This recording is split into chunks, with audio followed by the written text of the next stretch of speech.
Okay, so I've already noticed a flaw in this video series that I've actually given you top tip number 3, I think it was, in my list first. But never mind, so we're on to top tip number 2, which was actually top tip number 1. So here we are.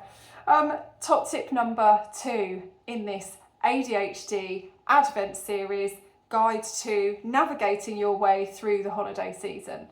I don't think that was the same as how I said it in the last top tip, but it kind of says what it is. So the next tip from me to you is to be honest with yourself about what your triggers are. So really be honest with yourself about the things that really bother you, about the things that really trigger you over these periods of time. Now, you don't have to share these things with other people, so it's only yourself you need to be honest about with this. And you can then plan your environment, your time, your energy, your resources around those things. So the question that I always ask myself is, what do I know to be true? Okay, not what is the potential, not what would I love to actually be able to do, but of all the holiday seasons that I've experienced in my life, what have been the themes, what have been the triggers, what are the issue areas for me? So one of the things for me is that I struggle with asking for help, but I struggle with asking for help because I like things done a certain way.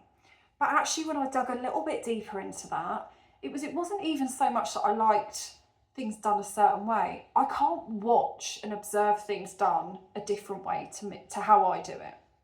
So it's all about being really curious and digging deeper and ask yourself, but why, but why, but why, but why?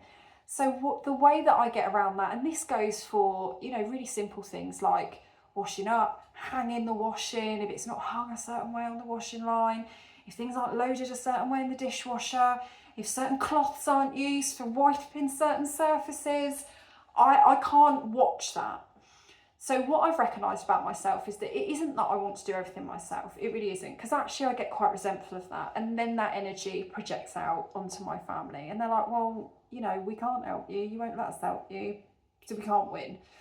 It's really unfair on them. So you're going to be helping them by doing this. So one of the solutions for me is for me to go out for a walk or go and have a bath while people are doing the other jobs for me. I say for me, let me scrap that. Not for me, not my job. But I say for me because I take on that role, that burden, that expectation, not because they put it on me. So go and have a bath, go and sit in your bedroom and read, just out of wherever it is. This is what I do. This is just a very specific scenario for me. But I take myself away, I let them get the stuff done, whether it's loading the dishwasher after we've done Christmas dinner, or wash up, or hang the washing, or whatever it might be, and I can then come back to having things done.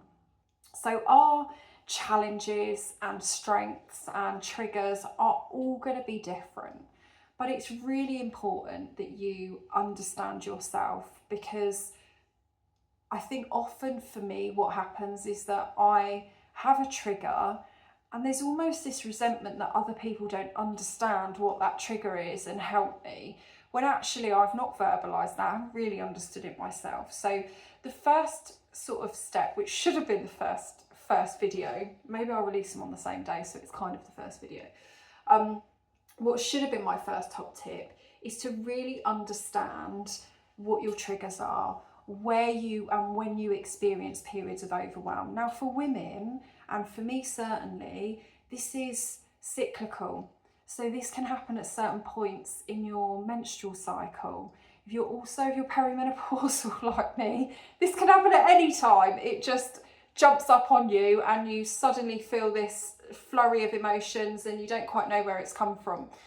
But my tip is to really kind of understand yourself and be realistic with yourself. We really do struggle with that. We have all these grand ambitions in a moment, on one day, that then dissipate and change the next moment or the next day. And that's a very common theme throughout neurodiverse, particularly ADHD people. And it's having an awareness of that allows you to start to build systems around it. So I plan even my work, the type of work that I'm doing, I plan around my menstrual cycle.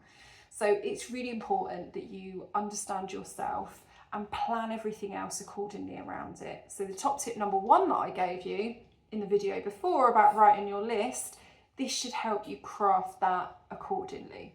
So this is my top tip, video number 2, but top tip number 1.